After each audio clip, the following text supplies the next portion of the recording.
नमस्कार श्रोताओं, आप सभी का स्वागत है। आज हम जिस पावन अवसर की चर्चा करने जा रहे हैं वह केवल एक त्यौहार नहीं, बल्कि आस्था, परंपरा, आध्यात्मिकता और जीवन मूल्यों का संगम है, अक्षय तृतीया। और इस दिन का महत्व और भी बढ़ जाता है क्योंकि इस शुभ तिथि पर भगवान परशुराम का जन्म हुआ था। अक्षय तृतीया का अर्थ समझना बहुत आवश्यक है। अक्षय यानी जिसका कभी क्षय न हो, जो हमेशा बना रहे, जो निरंतर बढ़ता रहे। यह दिन हमें यह विश्वास दिलाता है कि यदि हम इस दिन कोई भी शुभ कार्य करते हैं तो उसका फल केवल आज तक सीमित नहीं रहता, बल्कि वह हमारे जीवन में निरंतर बढ़ता रहता है। हमारे शास्त्रों में भी इस दिन का विशेष महत्व बताया गया है। मान्यता है कि इस दिन बिना मुहूर्त देखे भी कोई भी शुभ कार्य शुरू किया जा सकता है, चाहे वह विवाह हो, गृह प्रवेश हो, नया व्यवसाय शुरू करना हो या कोई निवेश। हर कार्य के लिए यह दिन अत्यंत शुभ माना जाता है। लेकिन क्या अक्षय तृतीया केवल सोना खरीदने और नए काम शुरू करने तक ही सीमित है? नहीं, इसका असली अर्थ इससे कहीं गहरा है। यह दिन हमें सिखाता है कि सच्चा अक्षय क्या है। वह है हमारे अच्छे कर्म, हमारी सकारात्मक सोच, हमारा दान, हमारी सेवा भावना और हमारी आध्यात्मिक विकास। अब बात करते हैं भगवान परशुराम की। भगवान परशुराम भगवान विष्णु के छठे अवतार माने जाते हैं। उनका जन्म एक ऐसे समय में हुआ था जब समाज में अत्याचार, अन्याय और अधर्म अपने चरम पर था। उनके पिता महर्षि जमदग्नि और माता रेणुका थी, जिन्होंने उन्हें संस्कार, ज्ञान और धर्म की शिक्षा दी। परशुराम जी का जीवन एक अद्भुत संतुलन का उदाहरण है, जहाँ एक ओर वो ब्राह्मण थे, वहीं दूसरी ओर एक महान योद्धा भी थे। उनके हाथ में परशु यानी फरसा था और उनके हृदय में धर्म की अग्नि। उन्होंने अन्याय के खिलाफ आवाज़ उठाई और यह सिद्ध किया कि जब धर्म खतरे में हो तब मौन रहना भी अधर्म के समान है। लेकिन हमें यह भी समझना चाहिए कि उनका उद्देश्य केवल युद्ध करना नहीं था, बल्कि समाज में संतुलन और न्याय स्थापित करना था। उनका जीवन हमें यह सिखाता है कि शक्ति का उपयोग केवल तभी करना चाहिए जब वह धर्म और न्याय के लिए हो, अन्यथा शक्ति भी विनाश का कारण बन सकती है। आज के समय में जब हम अपने चारों ओर देखते हैं तो हमें भी कई प्रकार के अन्याय, असमानता और गलतियां दिखाई देती है। ऐसे में भगवान परशुराम का जीवन हमें प्रेरित करता है कि हम अपने स्तर पर सही खड़े रहें। यह जरूरी नहीं कि हम युद्ध करें, लेकिन यह जरूरी है कि हम सच का साथ दें, गलत के खिलाफ आवाज़ उठाएं और अपने कर्तव्यों को ईमानदारी से निभाएं। अब फिर से लौटते हैं अक्षय तृतीया के मूल संदेश पर। यह दिन हमें एक और महत्वपूर्ण बात सिखाता है, दान का महत्व। हमारे शास्त्रों में कहा गया है कि इस दिन किया गया दान अक्षय फल देता है। लेकिन दान केवल धन का ही नहीं होता। दान समय का भी हो सकता है, ज्ञान का भी, प्रेम का भी और सहानुभूति का भी।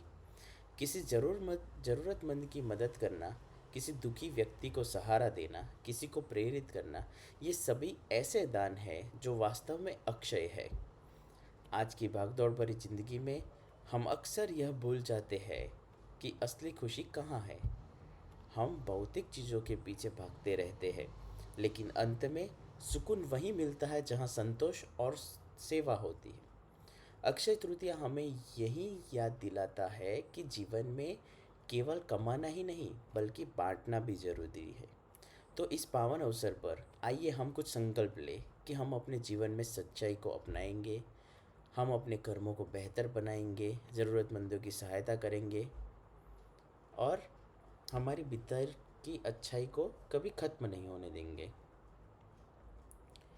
अब इसमें एक और चीज़ हम जानते हैं कि भगवान परशुराम जैसे भगवान विष्णु के छठे अवतार माने जाते हैं, जो उनका जीवन ज्ञान, शक्ति दोनों को दर्शाता है। लेकिन उनके आदर्शों को जानना पर्याप्त नहीं है। अगर सच्चे अर्थ में हम उनकी कृपा पाना चाहते हैं और श्रद्धा से उनका स्मरण करना चाहते हैं, तो उनका ध्यान और उनकी साधना भी करनी आवश्यक है। उसके लिए हम पूजा की कुछ सरल विधि और मंत्र आपको बताते हैं। अक्षय तृतीया के दिन सुबह जल्दी उठकर स्नान करें और स्वच्छ वस्त्र धारण करें। घर के पूजा स्थान में भगवान परशुराम या भगवान विष्णु की प्रतिमा या चित्र स्थापित करें। दीपक जलाएं। घी का दीपक श्रेष्ठ माना जाता है, पर आपका अगर सामर्थ्य नहीं है तो आप तेल युक्त किसी भी चीज़ का दीपक जला सकते हैं। चंदन, अक्षत और फूल अर्पित करें। तुलसी पत्र अर्पित करना अत्यंत शुभ माना जाता है, जो विष्णु जी को प्रिय है। यदि संभव हो तो व्रत रखें या सात्विक भोजन करें। इसके बाद श्रद्धा और शांत मन से भगवान का ध्यान करें। अब मैं आपको एक प्रभावशाली मंत्र बता रहा हूँ, जिसे आप अपने इस वीडियो के माध्यम से सुन सकते हैं या आप इसे अपने आप दोहरा भी सकते हैं। तो मंत्र है: ओम जमदग्नाय विद्महे महावीराय धीमहि तन्नो परशुरामः प्रचोदयात्। फिर से एक बार आपको मंत्र सुनाता हूँ। ओम जमदग्नाय विद्महे महावीराय धीमहि तन्न परशुरामः प्रचोदयात्। इस मंत्र का अर्थ है, हम भगवान परशुराम को जानते हैं, जो महावीर है। वे हमारी बुद्धि को प्रेरित करे और हमें सही मार्ग दिखाए। इस मंत्र का कम से कम 11, 21, 108 बार जाप करें, जो आप को ठीक लगे। इसके अलावा एक सरल मंत्र भी है, ओम परशुरामाय नमः। ये सभी लोग जाप कर सकते हैं इसका।